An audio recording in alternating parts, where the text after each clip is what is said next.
नमस्कार दोस्तों, आपका अपने चैनल प्यार और रिश्ते में स्वागत है। हमारी आज की कहानी है आर्यन और नैना के प्यार की। इंदौर की सर्द रात थी और घड़ी में तकरीबन 1 बज रहा था।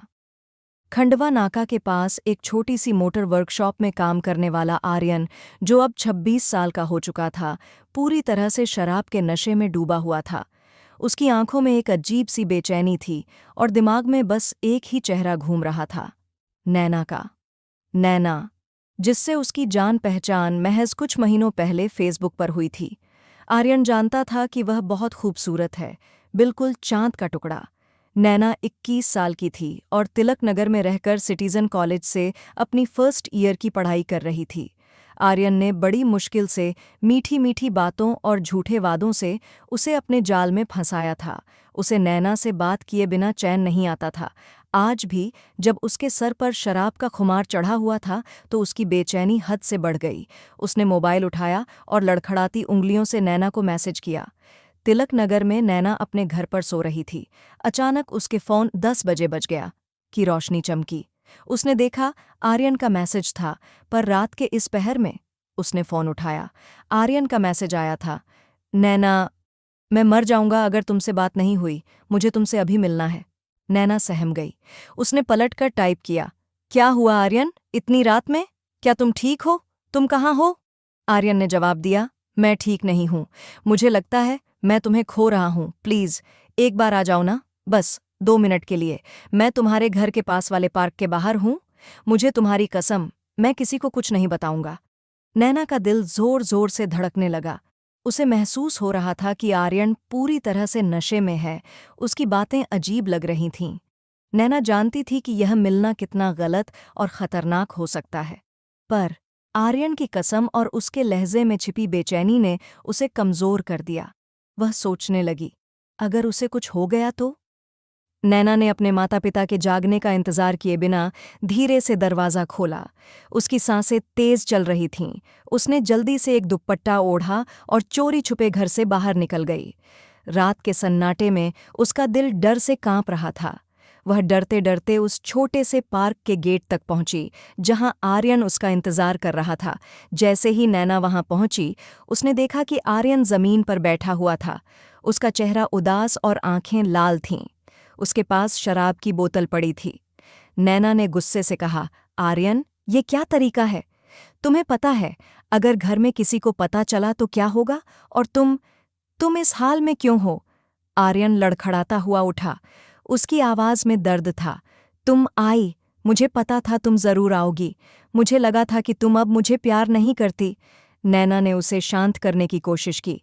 क्या बकवास कर रहे हो?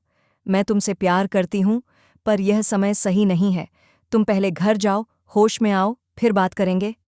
आर्यन ने अचानक नैना का हाथ पकड़ लिया। उसका स्पर्श बहुत मजबूत और थोड़ा डरावना था। नहीं नैना, मैं तुम्हें जाने नहीं दूंगा। मुझे तुमसे कुछ कहना है अभी। उसकी आवाज नशे में भीग चुकी थी और नैना को उसकी आंखों में एक अजीब सी ललक दिखाई दी। नैना घबरा गई। उसने अपना हाथ छुड़ाने की कोशिश की। आर्यन, मेरा हाथ छोड़ो। तुम क्या कर रहे हो?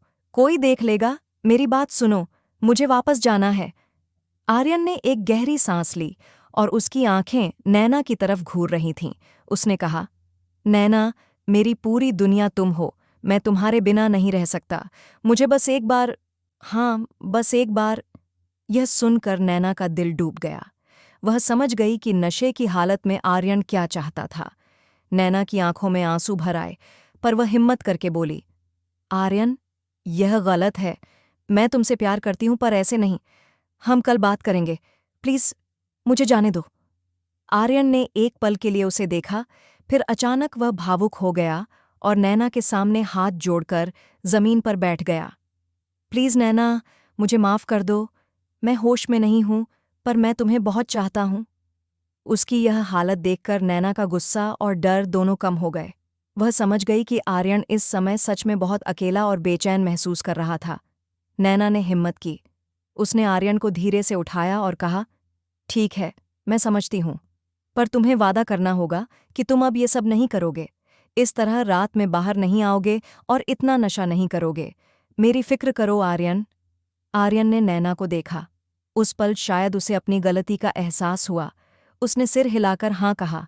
नैना ने उसे कुछ देर शांत किया, उसे समझाया कि वह हमेशा उसके साथ है, और फिर वापस जाने के लिए मुड़ी।